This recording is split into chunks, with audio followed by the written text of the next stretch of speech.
We're live. Welcome everybody to the show with Dan and I. We have a new topic this week, which is we're going to answer any questions that the audience has, because we had a slight plans. We had an idea for a topic as we discussed last week, but then plans changed.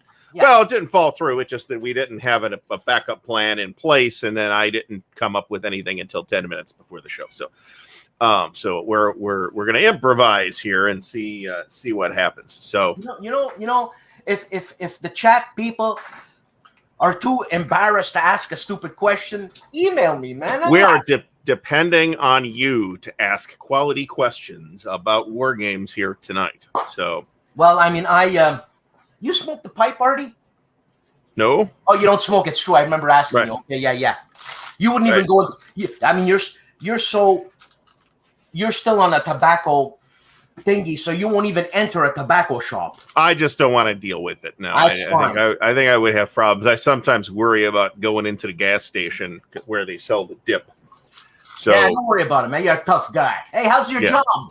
Well, it hasn't started yet. It starts. So they said. So for those who don't know, I did get a job. I've been unemployed for some time, as we say, trying to build a self-employment strategies, and so a job has come through. It sounds like it is going to be great, and it starts on Tuesday. They actually said, we would like you to start on the 31st, and I'm like, well, fine. However, that's Memorial Day. So, and they're like, oh yeah, it's Tuesday. Tuesday's good. So they originally said the 3rd, now they're saying the 1st. So it's all good by me. So you just corrected your new employer, is that right? Well, I corrected the hiring agency, so it's not like I got right in somebody's face. On the Carl Kretter, you just started smoking a pipe, eh? Kretter, is that are you a Dane, Carl? I do have a pipe somewhere. One of the first pictures of me after we moved into this house is of me smoking a pipe out in the backyard. Actually, it was intended to be a strategy to of course, tobacco in the pipe. Intended to be a strategy to help quit dipping, which it did not work out. But I didn't pick it up as its own habit. It's kind of too much trouble to pick up as its own habit, unless you think that as its own habit, it's worth exactly. It's the ritual. It's always the ritual that makes right. And it's like you can't do it in a house, and it's like, well, I'm not, just that alone makes it not a lot of trouble. Let me put it that way. Yeah, so, well, I never smoked. I never smoked cigarettes, so inhaling for me, and I've got no thing, and it's they call well, you'll learn real fast not to inhale that if you do. Yeah, I know. And this they don't call cigarette smoking, or they don't call pipe smoking. I don't know what it is, but because this is they call this, it's gourmand in French. It's gastronomic. Well, it definitely tastes better than smoking cigarettes, I'll tell you. Well, I mean, it's complex, just like coffee, just like chocolate, just like cognac, just like anyways, here's our first question. I think our first question. There's more. We got to backtrack, but that's okay. What's the best ACW game to start with? At what level? Yeah, I mean, so I think a lot of the sort of romance, if you will, around the American Civil War it revolves around the battles. So I think most people will say, whatever you want to pick, it should be a battle game. There are a couple of really good battle games systems or campaign games systems floating around, including great campaigns of the American Civil War. If you're an experienced war gamer, I wouldn't hesitate to recommend, since they all have an ample selection of scenarios in every volume. There's plenty of approachable starter scenarios. It's not an issue. That's an operational series, of course. It's about the campaigns and not the battles. And in fact, which one again? Great campaigns of the American Civil War. That's no, I put it on the shelf with the others. Yes, that's MMP. Currently, yes. That's Hood Strikes North is the latest volume, and actually, it's a really good one to start the series with because it's less expensive than the other ones. It's not hugely expensive. And if I can interrupt, I keep looking at that before you even had suggested that MMP, that style of game, the American Civil War. And who's the artist? First of all, that person deserves Charlie Kibler. That's Charles Kibler. The map artist. Oh, the box artist? I have no idea. I'd like to know because that is a nice box. Gorgeous. But the maps are Charlie Kibler, except for the one volume. I think it's just one volume in the series, Grant Takes Command, which was the first one that MMP did after they took it over from Avalon Hill. That was actually Rick Barber. But he did it in the GCACW style rather than in the the super recognizable Rick Barber style. I know. So and Artie, how much is a game like that? I want to say it's $90 or $100 MSRP. And would you consider that a medium type of war game? Medium complexity, yes. Yeah. Yes. But the basics of the system, I mean, there's a couple one-turn scenarios in there, a couple 2- and 3-turn scenarios. So the basics of the system are not particularly complicated. I mean, you kind of gets a little fiddly in there with the different levels of fatigue and the different levels of or demoralization and stuff like that. So there are a lot of different layers of statuses that you can stack on top of units, and that's where it starts to get a little bit fiddly. But the basics of the system, where you roll initiative, you roll to see how much you can move, maybe you do activate more than one unit. That's all very, very easy. And of course, getting good at it is another question. But getting good at any given game, this is true of all war games, is in large part a function of knowing the game, right? That knowing the map, knowing the optimal routes across the map, knowing, hey, I got these guys over here, they have to get over here. How am I going to do that? How is the opponent going to try and interfere with that? Now, hold on a second. This is scenario rule. This is the scenario basics that you have to. These are the victory conditions. That's what I'm trying to say. Yeah, but figuring out your way to the victory conditions. Victory conditions in GCACW tend to be pretty straightforward. They tend to be, capture and hold these particular hexes, for example. So that you may start in one of the Gettysburg games, you may start 20, 30 hexes away from those. So you got to figure out how to get there first, and it's a race between you and the other person to see who's going to get there first. Okay, I got two questions. One is stupid, and one is not stupid at all. I just thought about it. Okay, the not stupid one is, do you need to know a little something about the American Civil War and that battle in particular to play that game? I would say no, but on the other hand, I am the kind of player who will, start playing it and then start reading about it. And, maybe that starts on Wikipedia, which is easily accessible and will give you a pretty decent top-level summary and maybe point you to some better sources. There is, by the way, a series of Civil War books called the Emerging Civil War series. There's about 30-some books in the series. The electronic versions of several of which, like 9 or 10 of which, are on sale for like $1.99 on Amazon today. I bought like 6 of them. So, but for $1.99, who cares? Look what John Longshore just said. Which one are we talking about? The bottom one completely. A real war game. Yeah. Yes, that's absolutely true. But you the player, then have to figure that out based on the map. And of course, there's always abstractions and compromises in the subject. When you take your period maps and turn them into hex maps, or even area or point-to-point maps, actually.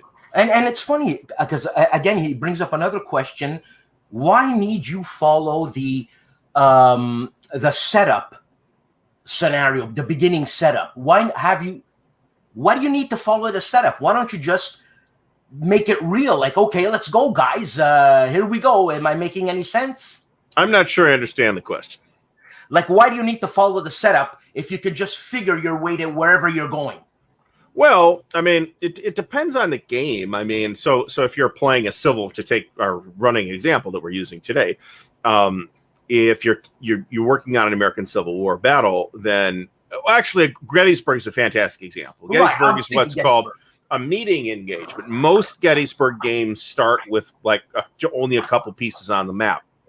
It's just Buford's cavalry and some of Harry Heath's guys, and that's it, right? And then as the game goes on for the whole 3 days, more and more troops stream into that battlefield.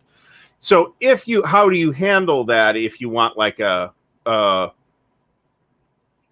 flexible setup, right? So there are games that do that say, well, we're not going to start with that initial engagement between Heath and Buford.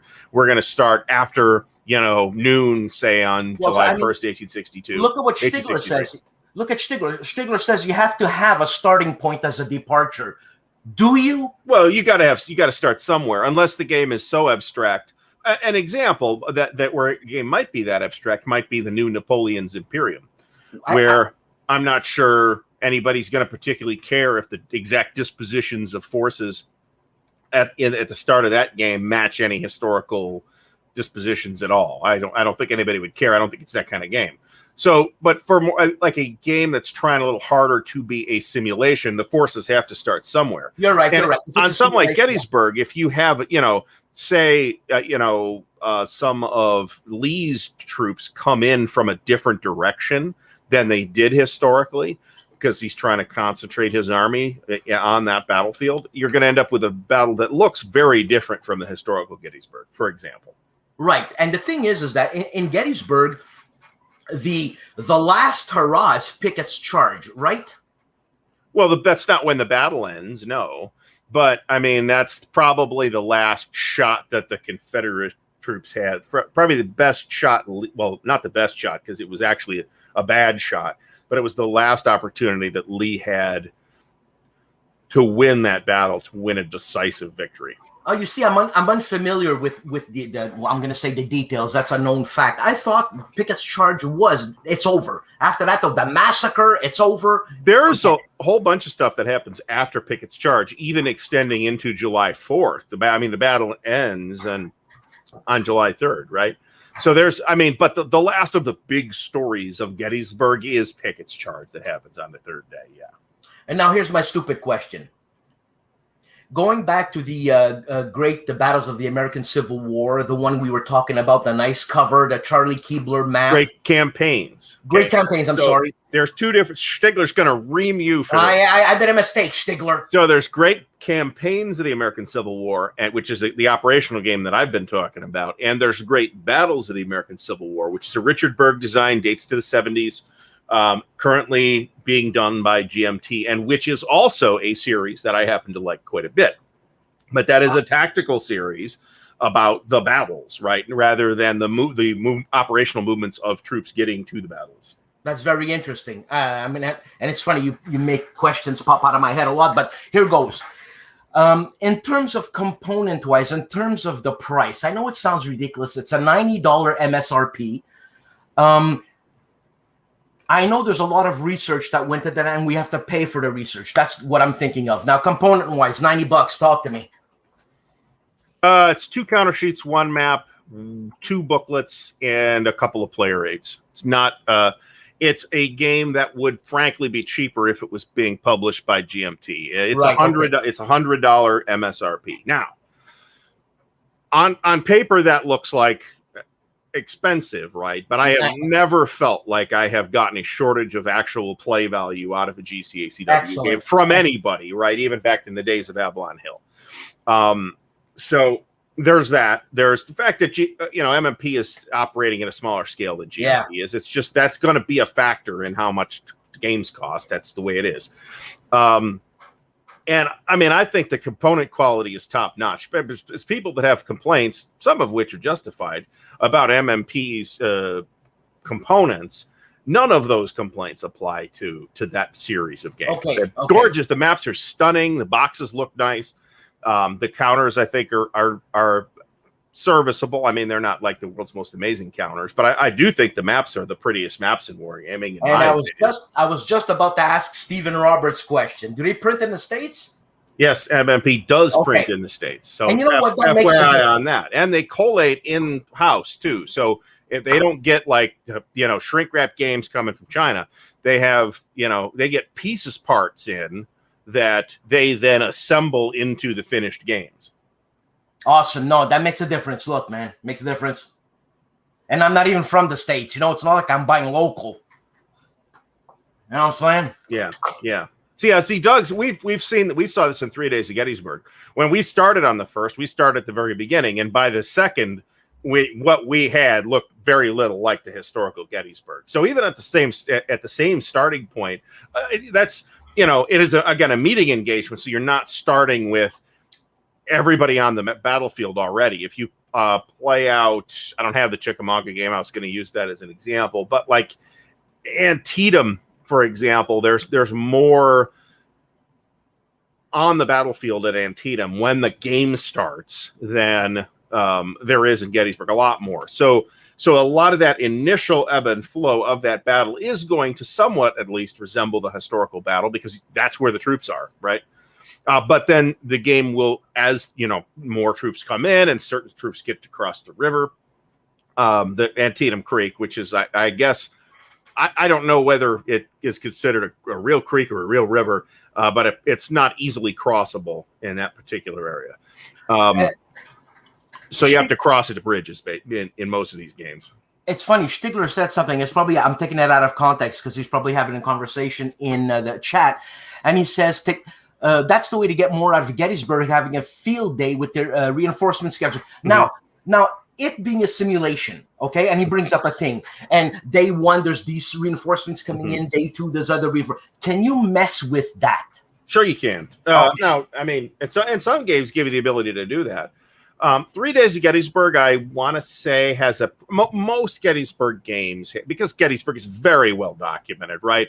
We know exactly, here's the area that the game represents that's pictured on the map. We know when, that this corps started coming in at 2 p.m. on the 2nd or whatever. And therefore, these games tend to have, again, talking Gettysburg in particular, quite rigid orders of arrival. But there's no reason. It's your game once you bought it. I mean, there's no reason you can't change that. And some of the GBACW games actually do have scenarios that do insert some randomness into the order of arrival, so you can't predict exactly when certain troops are going to arrive. So the Dead of Winter does that, for example. There is a scenario in Dead of Winter that does that. Now, if we sit down, you and me, we do the setup, this and that. Okay, go, Dan. You tell me. And that completely route my forces in, and I don't do pickets charge, and I don't do that. Am I pissing you off? No, I don't think so. I mean, one of the things if you want a strict, Gettysburg's a tough battle to simulate. Why the hell would I want to do pickets charge in hindsight? Well, if it's your last opportunity to make something happen. But remember, pickets charge as it happened was not the way Lee intended it to happen. He intended a coordinated attack in 2 or 3 different sectors, of which Pickett's charge was just one, and the coordination did not happen. So when the blow came for Pickett's charge, the Union was able to have extra troops there. Okay, so and that's one part of the reason why they got cut down. It was also a terrible attack. I mean, you're running across an open field through artillery fire and musket fire and all that stuff. So so it makes you think, what did he have in mind to sacrifice those guys? The flanks.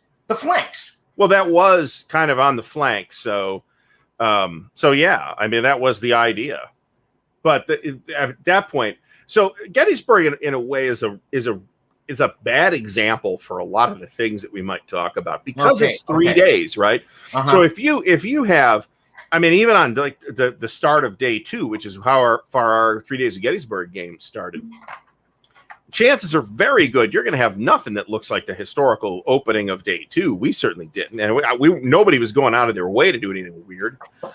It's just the way it played out. Let alone on day 3, chances are very good you're not going to get to a Pickett's charge per se. You might have a last gasp attempt to pull the game out, but it won't look like that. But that's the nature of Gettysburg. But as you diverge from the historical paths, which you're always going to do in any decent war game, you're going to diverge more and more and more and more as the game proceeds. So the game that you have the situation you have at the end is going to look probably not much like the historical result at all. Even if, at the macro level where the Germans won or the Soviets won, even if that result is the same, the details and dispositions of the troops are probably going to look different in a lot of cases anyway. And the designer is Dean Essig? For which game we talking American Civil War, the one we're talking about, the MMP one. No, this is design, and that is Joe Belkowski, actually. Okay. For Hood Strikes North. So there's currently 2 Civil War series out from MMP. One is Great Campaigns, the American Civil War, and that has a variety of designers. Joe Belkowski is actually the original designer of the first game of the series, Stonewall Jackson's Way. He has returned to the series after an absence of many, many years. And then the other one is Line of Battle, which is sort of an evolution of the regimental subseries of the Civil War Brigade series, which is a Dean Essig design. And I think the 3 games that are out in that series, I think are all designed by Dean as well. And I think the 4th one, which is on the Wilderness, called, I think, No Turning Back. I think that's going to be a Dean design as well. Okay. So we have had tons of questions. Let me back up way up here. So see if I can catch. John Longshore's got a good question here. Why are games with 50+ pages of rules selling much better than simple, more playable games in the 60s and 70s? I don't. The answer here is very complicated because I don't think that's actually true. I've seen this. Games of the 60s and 70s were printed in an environment that had way less competition, right? How many copies of Panzer Blitz were? Panzer Blitz has like a fold-out leaflet rule book, right? If you put that in a book, it'd be less than 8 pages right now. That's super simple. They printed like 600,000 or 700,000 copies of that. Jeez. So, on the other hand, there is a notion that says that complicated games are less appealing broadly and sell less than simpler games. And that idea is also not supportable because think about what is the most popular war game right now? Right now? I'm going to say, yeah, are you going to go with the Charles S. Robert winner? I don't know if it's one of Charles S. Roberts' winner or not. I'm going to say no, because nobody's playing that. I'm going to say ASL, which is monstrously complicated, right? Now, hold on. Complicated or detailed? Both. Both. I mean, the complexity is a spectrum rather than saying this game is simple versus this game is complex. ASL is not as complicated as its reputation suggests, but it's still pretty complicated, right? When you start adding all those crazy exceptions and stuff like that. Let me turn this on. But it's very popular and remains enduringly popular. And it sells, frankly, it's what keeps Multiman afloat. It's their financial bread and butter. The ASL, yes, of course. Yeah, but is it selling? The situation now is very different from what it was in the 60s or 70s or even 80s, where the print numbers were way higher because part of the reason is there was less competition at the time. And the wargaming hobby probably has contracted some, but it's also reasonably and certainly it has aged, but it's also healthier than I think a lot of people think right now. And has MMP has ASL has the hype is. Are there still a lot of people playing it? Bloody hell, I can't even ask ASL. Yeah, if you look at the events, the Cleveland, Ohio actually hosts the world's largest ASL event, which is the ASL Oktoberfest, which didn't happen last year, obviously. And it draws like 150 people.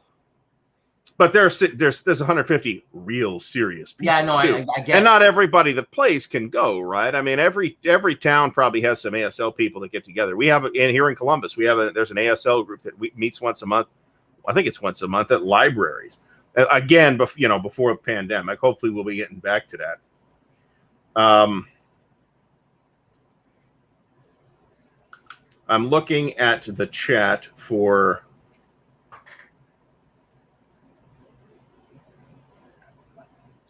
Doug let's just catch up. Sundeath. That question is really complicated, man. Which one are we talking? Yeah, that one there, man. I have a hard time understanding it, because why would tactical be too large? Well, that's something that is worked into some rule sets. I mean, so tactical for civil, again, using Civil War as our running example today. Tactical tends to mean the regimental level, and maybe you can split regiments, or you have multiple counters for a single regiment or something like that. But generally speaking, the counters represent regiments, right? And Right. in really big battles, in say line of battle, you have mechanisms in place to. Again, this is kind of a Dean thing, right? And it's one of the things that series and its antecedents are known for. Is that there are rules for, okay, I can't just take this core over here and send them somewhere else and do something else. I have to send them, I have to write an order, send them the order, and then I have to roll a return to see when they've accepted the order. So they might not react for 5 or 6 turns. And if the commander's a bozo, like McLellan, then it might take him 6 turns on average to write an order successfully, right? Hold on, you just rattled that off very glibly. I've played Antietam, so Antietam's it's super frustrating playing the Union at Antietam because in line of battle because of McLellan's waiting, because he's indecisive, and it takes him. I forget what he has to roll, but he has to roll like a 5 or less or something like that on 2d6 to successfully write an order, and then it takes a certain number of turns based on distance to get to the recipient of the order, and then they roll each turn once that is passed to see that they've accepted the order. So it could be, if he's writing an order to Bull Sumner, for example, it could be six turns before he successfully gets the order written because he's sitting there waffling. Right. And then it might be 2 or 3 turns before Sumner, acts on the order. Right. So, and the turns are 15-minute turns, I think, actually. So it could be 2 or 3 hours on a battlefield like Antietam before, this unit he behaves the way the commander wants, and by that time, is that still what they want to do? And maybe not. And it's Doug continues with the question answering. It says that local, they couldn't make. He's totally right. Yeah, I get it. Well, about Terrible Swift Swords specifically, yeah. That's true. I mean, that's a kind of a scale problem. No, I'll just mute. That's kind of a scale problem that a lot of war games have, right? Is that they're trying to show too many different scales at some specific time. Dan's bookie called. He's got a bet on a horse, apparently. We see this a lot in World War II games where they're either too detailed they're operational games, but then suddenly you can break these units into companies, or they're tactical games, but then you have these like division command level decisions to make. That is a challenge that the designers of those games need to figure out that that is the challenge, and then do the right thing, right? So sorry. And you know what? It's this is definitely, well, if you're talking about some of Napoleon's marshals were actually fairly bad.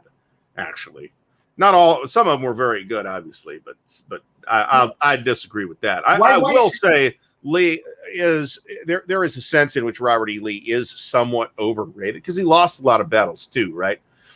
But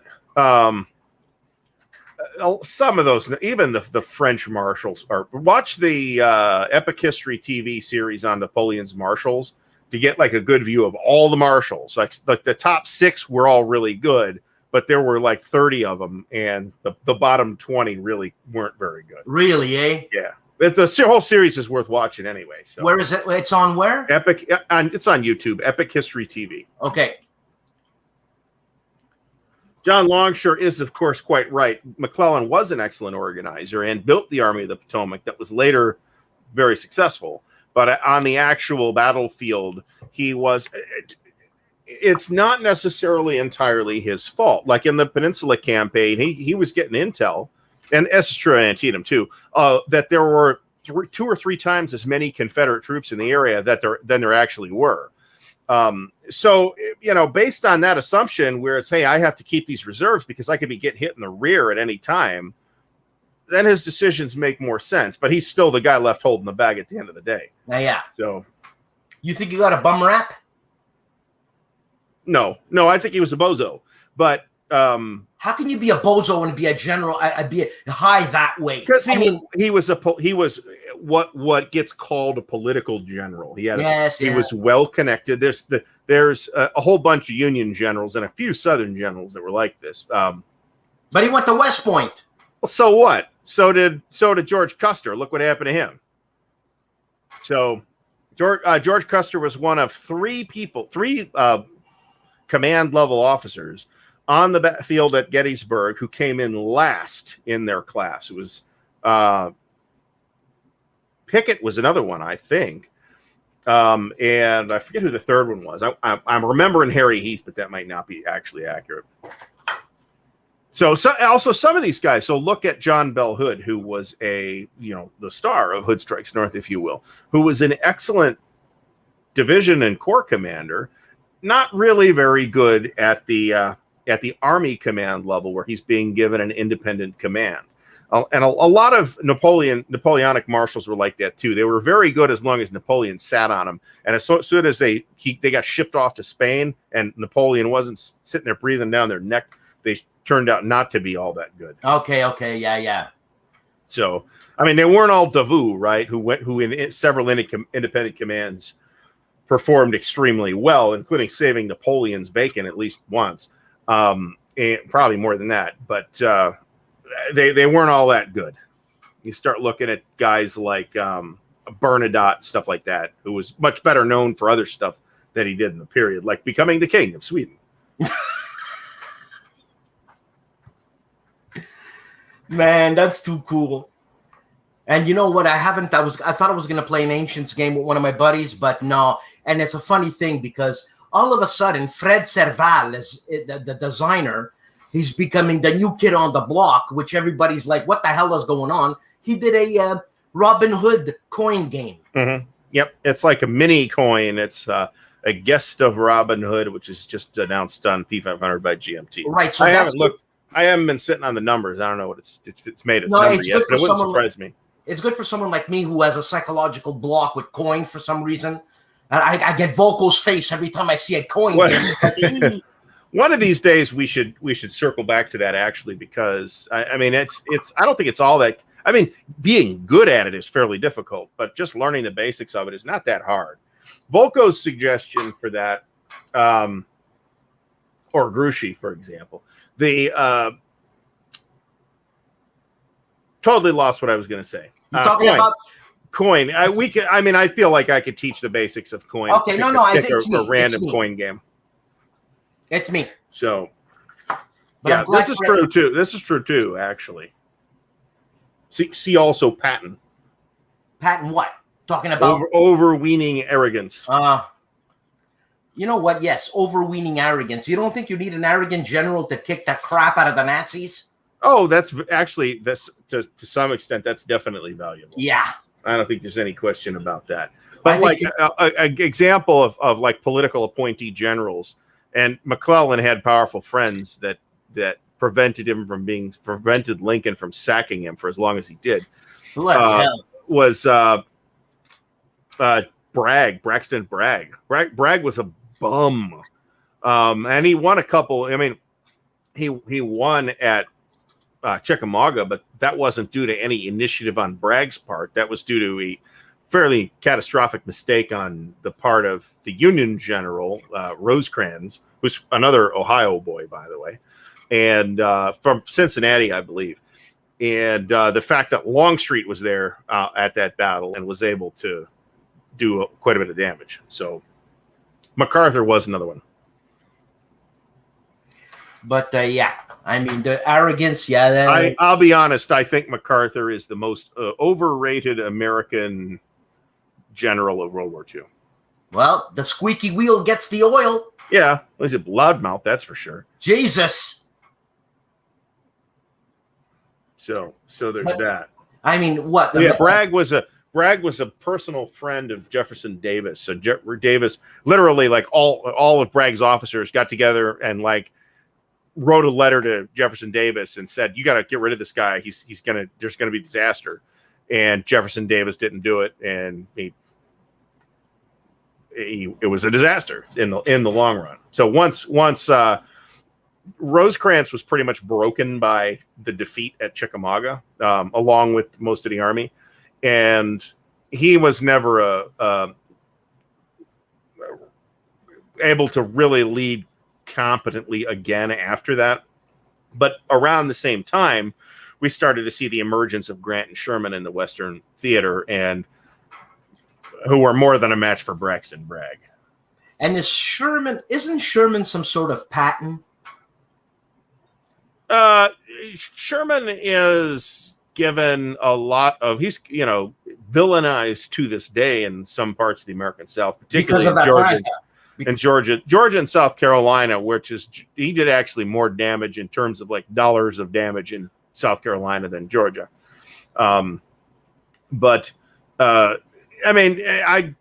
It's an open question as to whether to what extent some of the infrastructure damage that was done by Sherman's troops was done on purpose, right? Like tearing up the railroads and stuff like that. That was completely intentional. The actual burning of Atlanta, that's a bit more of a nebulous question. Why? But certainly, well, because there's questions about whether Sherman himself gave that order or whether it's just people that decided, screw this, we're going to burn this whole place down. Right. Yeah. So, because it's Atlanta, right? And I kind of believe the screw this thing. So, well, that kind of thing, not to whitewash that particularly, but that kind of thing does happen. Well, no shit. Yeah. But, it was also by design. I mean, Sherman was one of the first practitioners of what we would later come to call total war. Yeah. Of we are going to harm the enemy from, the bottom infrastructure all the way up to the top. And, that was the kind of campaign Sherman was fighting in that there's the Atlanta campaign, then the March to the Sea, and it's all kind of one campaign. But, well, they did, but. So I'm gonna buy that MMP game. I'm gonna do it.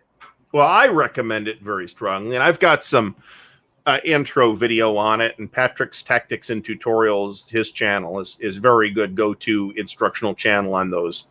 I don't know that this is true, by the way. Certainly, he was definitely arrogant. O'Connor, I think, was a very good general, for example. But O'Connor, I think if I'm getting this right, was the guy who started pushing the Germans back in North Africa before Monty took over. And I forget I don't want to misstate the exact circumstances there. One of those guys got captured and spent like 2 years in a prison camp in Italy. So, wow, he was fed well. Well, maybe, yeah, maybe so.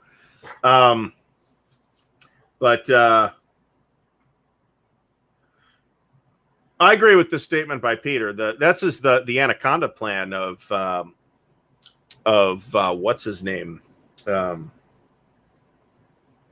Coast, yes, of course. See, the big guy.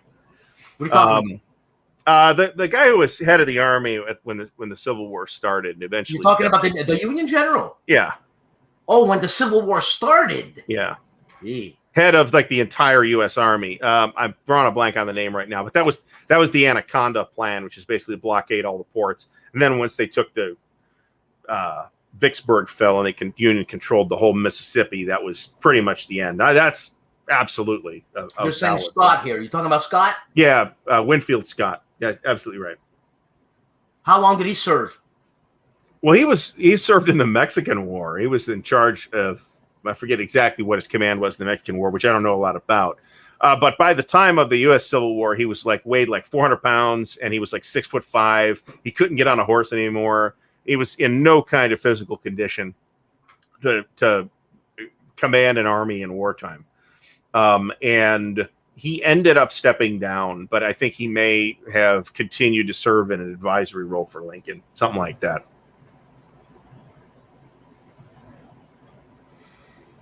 Yes, this is true. And Sherman said, yeah, okay. George Thomas, you go deal with that. I'm going to keep marching. That is, in fact, the exact campaign that Hood Strikes North covers, actually, is that Confederate invasion of Tennessee in 1864. Okay, the way you made it sound to me, you made it sound, again, very glib. Oh, yeah, I'll march. You take care of those guys. That's ridiculous. I'm going to the sea. You guys go deal with that. That's ridiculous. It was probably a dumb plan, to be honest about it. That same army probably would have been better used either opposing Sherman or out east near Richmond. So, yeah, man, I just love the romanticism of the American Civil War, which, whatever, it's in my head, you know. Yeah, I mean, that's definitely. I mean, certainly there's a lot of it here in the U.S. too, but it is a period that a lot of Americans feel attached to because of, say you're from Minnesota, then you know about first Minnesota and all that stuff, and say you're from Maine, you know about the 20th Maine, and blah, blah, blah. I'm aware of no notable units from Ohio, by the way. Not to say that I'm not aware of any. There are plenty, but none of them did anything that noteworthy. I am also, I think we did find some relatives during the period that did serve in the Union Army, but not too many. And that's not that I think there weren't more. It's just that we can't document that. So, but it's still, Ohio was here, right? We had Confederate raids into Ohio during the Civil War, actually. Artie, you're Ohio. You're a northerner, and in the States, the people, is there still animosity, man? Like, I know what happened at the Capitol Hill, but I'm just talking like person to person. You go down south, is there still that animosity for real? I mean, in terms of interpersonal stuff, not that I've really noticed. People get, kind of they jump on the bandwagon and do stupid stuff. What right. I see people in Ohio with, doing stupid stuff too. So, in terms of interpersonal relationship with individuals, I've been to Mississippi, Mississippi, and very friendly people down there. So okay, being a Canadian, what's wrong with Mississippi? Other than the race thing that happened. Parts of Mississippi. Well, I'm not even talking about that. I'm talking about parts of Mississippi are very underdeveloped. Let's put it that way. Really? Yeah, very much so. But a lot of the Appalachia is super underdeveloped, actually. Like people living in cardboard shacks and stuff like that. And so third world country type situations. And these are not vagrants. No. This is just the way they live up there. I mean, it's, they're living. There was never much industry in a lot of those places. Some places there were, like in West Virginia, right, where you had a huge coal industry. And tobacco. Tobacco grows on the plains of Virginia rather than in the mountains of the Appalachians. Okay. So, yeah, I mean, if there's mineral wealth there, then maybe there were jobs related to that. But a lot of it, there's people living there that just are like hill people living up there. Not that that's where I was particularly, but it's, it's one of the states where you see that kind of thing. I don't want to overstate the case or anything like that. Wow, that's incredibly interesting. It's doesn't happen in the Appalachians. It's not like an Appalachians thing. The people living in the wild. Yeah, that's an Appalachians thing. I mean, they're not like Tarzan. No. That's not what I'm saying. But they're living in houses that were built in 1850 and that are not well kept, and there's a lot of modern amenities and aren't up there, and they're still pooping the outhouse and that kind of stuff. So, wow. Okay. Well, look, that's the way they want to live, I guess. Good for them. Maybe, I don't know. I don't know, man. How do you leave? You don't have a car, right? Jesus. Got to go eat the possum. Somebody on Facebook had canned possum, and they were showing off the other day. I'm like, no thanks. Well, I don't know. Is it good? I don't know. I'm not going to even try that. Why, you eat cow? Yeah. You could eat possum. That's totally different. Well, I'm not starving. If I was starving, I would eat the possum. If I'm not starving, I don't need to eat the possum. Okay. Harlem country, poor ass. Yeah, a lot of people are in this situation too, where they have relatives that fought on both sides. Yeah, I suspect I know. a lot of people have relatives that fought on both sides. Jesus, man, we're not talking about political differences. We're talking about people killing other people here. Yeah, I mean that was the tragedy of it, wasn't it? Right. So, and it was a world-changing event. World-changing. Oh, absolutely. I mean, even at the end of in the last year and a half or so of the Civil War, you saw exactly the same kind of entrenched stalemate that you saw for 4 years on the West Front in World War I. Right. And there were, certain leaders who saw that coming and knew what to, how to maneuver that whatever. Yeah, like Longstreet was my example. Longstreet was a fantastic defensive general.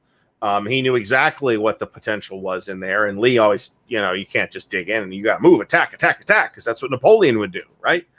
You don't win decisive battles, but you sometimes win battles being on defense, but you don't win decisively being on defense without counterattacking.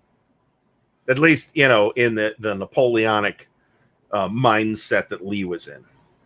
You've got me going on this Mississippi thing. I'd love to go down to Mississippi, meet some of these people, man. I'll tell you what, you go there in I was there in February. Boy, is it beautiful down there in February. And you said the people are wonderful, right? Yeah. Salt of the earth people, right? Yeah, absolutely. And have you met any people that do live wildly, like off grid? I wasn't really in it. I mean, I went there for work. I didn't really go travel up into the mountains or anything like that. So, hey, let's check out this abandoned coal mine. And is it? This is a stupid question again. Is it still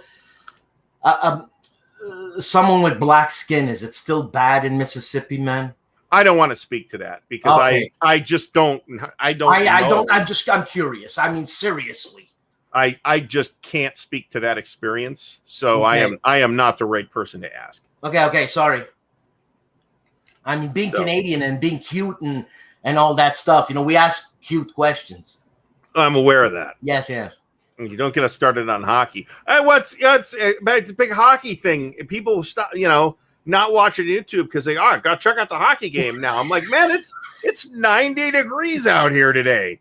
I don't want to watch ice hockey. I know. I hated it when the expansions came in and it extended the Stanley Cup into June. I thought, what the hell is this? Yeah, well, this year might be messed up because of the pandemic too. I don't know about that, but yeah, it's like, man, that's not something I can really get into.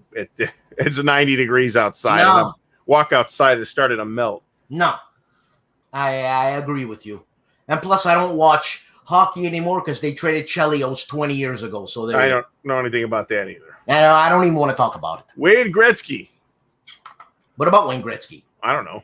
Wayne Gretzky. I mean, he was a hockey player. No, he just wasn't a hockey player. Well, he was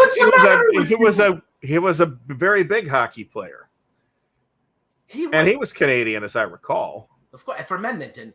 Wayne Gretzky changed hockey, period. Oh, okay. I am not questioning that in any way. I do not have the hockey know-how to gainsay that at all. If we're gonna talk tactics, it's funny. I know tactics in hockey very well. I remember watching an Edmonton game and Gretzky, and I thought the Gretzky Paul Coffey. Stashny. I forget who was in the game. Coffey.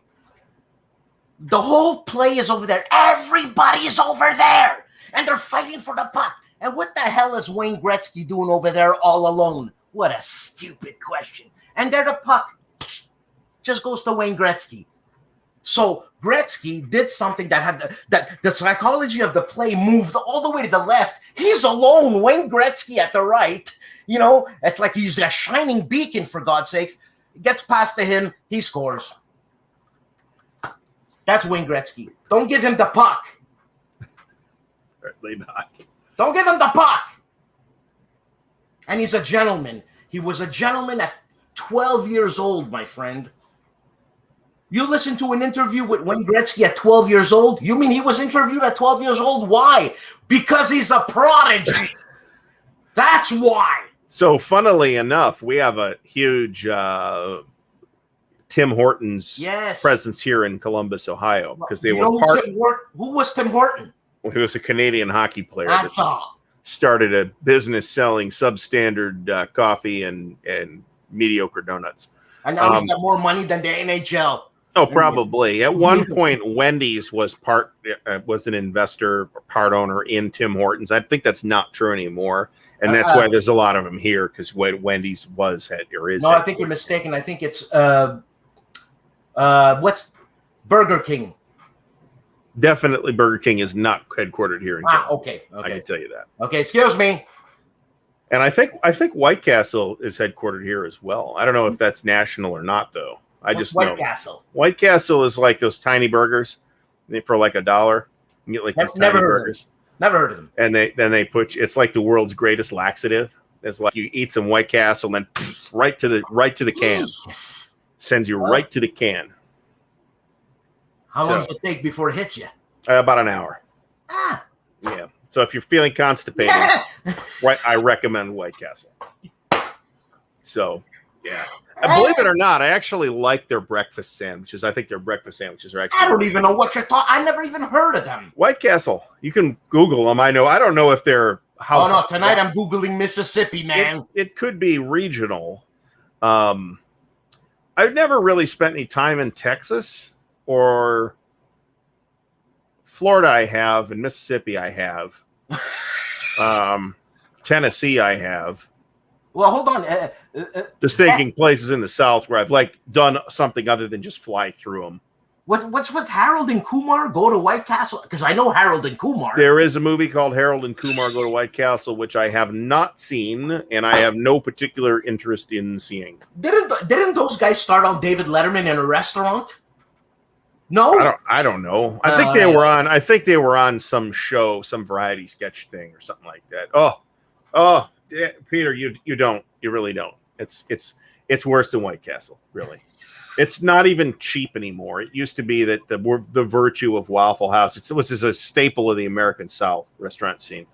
But they're all over the place. I mean, we got them here too, and their waffles suck. Their food's.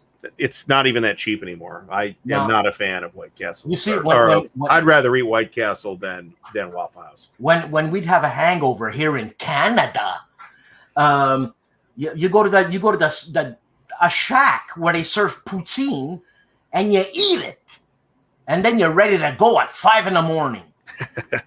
The best hangover, best late night drunk food I've ever had. There's this is a copy place. It's a copycat place. So I'm going to reference the original place. It's a place called Primanti Brothers. It's out of Pittsburgh, and they're all over, at least Western PA. And then there was a copycat chain in Cleveland that I saw, and it's basically a big overstuffed sandwich with French fries and coleslaw on it. And it's amazing at 1 a.m. when you've had a lot to drink. No, but it does work. It keeps me out of the gutter. Hey, I have a story. You want to hear White a story? White Castle's only in 4 states now, really? I didn't know that.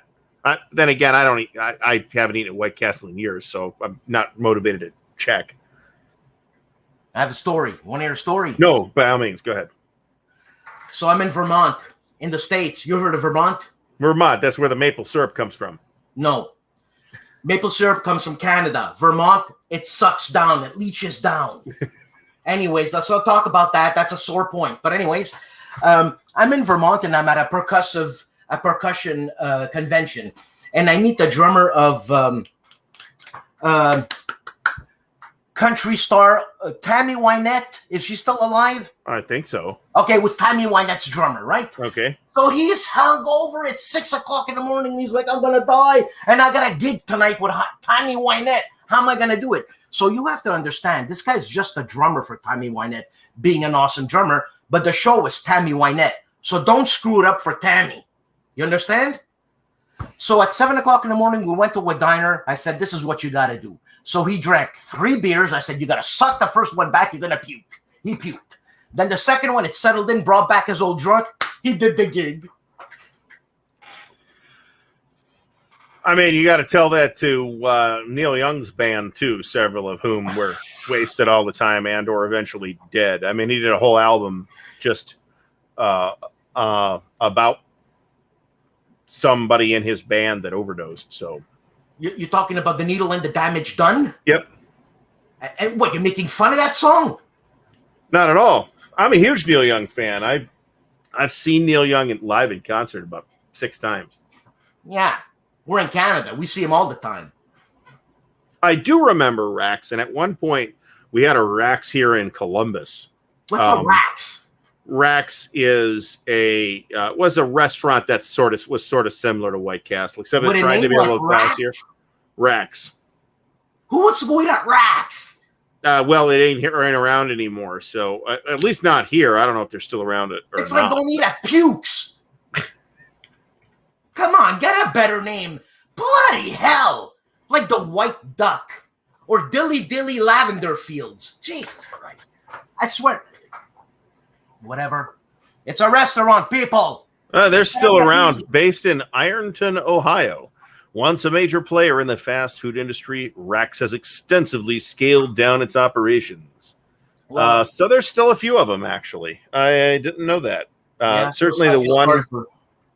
I feel sorry for restaurant owners now, especially now. Oh, well, I suspect that this is...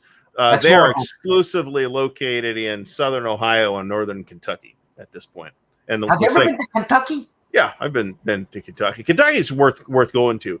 And contrary to what the people in Ohio would like you to think, there's very little difference between Ohio and Kentucky. Man, you guys are bad. There's more big cities and bigger cities in Ohio than in Kentucky. That's the only difference, really. Man, you guys are like tribes. There's a tribe from Ohio hates the tribe from Kansas. What I'm saying is, well, that's true, but what I'm saying is that's nonsense in the case of Ohio and Kentucky. We're not that different. As much as we'd love to be able to say all those hillbillies down in Kentucky. Nah, we're all hillbillies, man. Pretty much. So it's pretty much the same. But Kentucky, there's a whole bunch of stuff worth going to Kentucky for. Louisville's a pretty cool town. Where's Tennessee? Tennessee is right next to Kentucky. Okay. And Herman loves it there, man. Well, it's warm. I'll tell you that. There's a bunch of wargamers that I know in Tennessee, actually. So, I've been to Tennessee. There's stuff to see in Tennessee. There's stuff to see in Nashville. And I'm not talking about stuff to see if you're into country music. Okay, because I'm not. Stuff to see. There's Nashville's an interesting town, for example. Knoxville is an interesting town. At least was an interesting town when I was through it, which has been a while. Best historical sites in Ohio. Great Serpent Mound. There you go. That's as historical as you get. What's that? It's a Great Serpent Mound. It's a Native American burial mound of some kind in southern Ohio. There's also a lot of like Great Lakes. There's a Great Lakes Maritime Museum up on the coast of Lake Erie. That's pretty neat. For example, there's I drove past this one time and it was all deteriorated. It's been 30 years. It's probably not even there anymore. And I wish the city of Cleveland would have said, hey, this is unique and historical and we should work to preserve it. There was a sign, like a huge billboard that was painted on the side of a building, Elliot Ness for mayor. And why wouldn't you try to preserve that? You should try to preserve that. I would. Yeah. I mean, that was cool. Rock and Roll Hall of Fame. So there's kind of two things. As somebody from Cleveland, I can talk about this. There's kind of two parts to the Rock and Roll Hall of Fame. There's the inductees part, which is run by Jan Wenner of Rolling Stone, which is a giant pile of bullshit. And then there's the museum, which is the part that's in Cleveland, which is actually a really great rock and roll museum. So totally worth your time to go to the Rock and Roll Hall of Fame and Museum. But if you want to complain about the inductees, yeah, you got reason to. So, hey, Poindexter, what's up, man? This guy, Poindexter Games. This guy over here. Have you checked out his? Oh yeah. Jesus. I have been subscribed to him for a while. I know it's awesome. It's Stuka Joe. He reminds me of Stuka Joe. It's just Stuka Joe went one way, and he kept doing Stuka Joe, and I'm happy for that. Yeah. Pre-Columbia North America, I'm not aware of any. Board games, maybe. Isn't that Azteca board game on pre-Columbian times? But I'm not aware of any wargamey type games. I mean, certainly there's stuff dealing on Native American topics. Like Joel Toppin's done like a couple that I'm aware of. But those are post-colonial times, too. Joel Toppin. He sounds like an interesting feller, that guy, man. Well, he lives in Montana. He lives in like Sioux country. In Montana, and I think this week he put a picture on social media of, hey, check out this blizzard that we got. Like, oh my god, in Montana, Joel. Yeah, it's 94 here today, Joel. Thank you so much. Would it be of interest to have Joel on and talk about Native American war games, man? Maybe. I don't know if it's that rich a topic, but there's certainly other things we could talk to Joel about, like making vassal modules and all that stuff. So, you know what? Let me try to nab him. Okay, that works. I'll try to nab him for next week. Okay, we need to have a plan for next week then. All right, so I think next week the Peanut Gallery, that's what I call the Peanut Gallery. I'm going to try to get Joel Toppin. Hopefully he's got the time. Hopefully he can make it at 6:30. What are the chances of him wanting to be on at 6:30? Consider he's in Montana. That's like mountain time, so he's 2 hours behind us. So bear that in mind. So it's 4:30 for him. I think so, yeah. Assuming it's mountain time, and I think it is. He's also a minister, eh? I believe so. And for me, that's super interesting because, I mean, first of all, the guy looks like a decent human being, And I don't know. I'm interested in hearing about Joel Toppin. It's been a while because I see his name all over the bloody place, especially on Vassal and GMT unboxings. Well, he's done a lot of Vassal modules. I think a lot of them were for GMT, but not all of them. But he's done a lot of Vassal modules. Yeah. So he has, for those of us who do Vassal stuff, we almost certainly owe some kind of debt to Joel for making the module somewhere. Well, Karl Kreider. Oh my God, I forgot that. Guten Abend, Karl. Guten Abend. Wie geht's? Yeah, I'm gonna try because I've always, Joel Toppin. I think I'm gonna try to get Joel Toppin, for God's sakes, man. All right, see what you can do. And okay, Doug, an hour here. What's going on? Confirming here that Montana is on mountain time, which I figured. Yes, we drove through that. A couple months ago, 6 months ago. Is Stigler still here? Stigler, if you're still here, please make yourself known because we're gonna talk about Vassal. Yeah, so hopefully we'll figure it out. We'll talk about. Well, we could talk about Vassal anyway. Yeah, no, but I don't know crap about Vassal. I don't know shit about nothing, man. Well, we'll start. I've done some introductory stuff on Vassal, and that's kind of gotten a lot of traction actually, but yeah, let's the topic of online platforms for playing war games in general, which I think Vassal is the primary one for the serious war gamer, but other people will disagree with that. You said serious war gamer. Now, again, those words are board war gamers, right? We're talking miniatures. You're talking something else. But what about tabletop wargaming? Isn't it more dynamic now to play on tabletop wargaming? What do you mean, like doing Vassal on tabletop wargaming? You can't do that. Hex Encounter? Sure, you can. Okay. That's what I'm talking about. Who the hell wants to do Vassal when you got tabletop wargaming now? You're talking about Tabletop Simulator?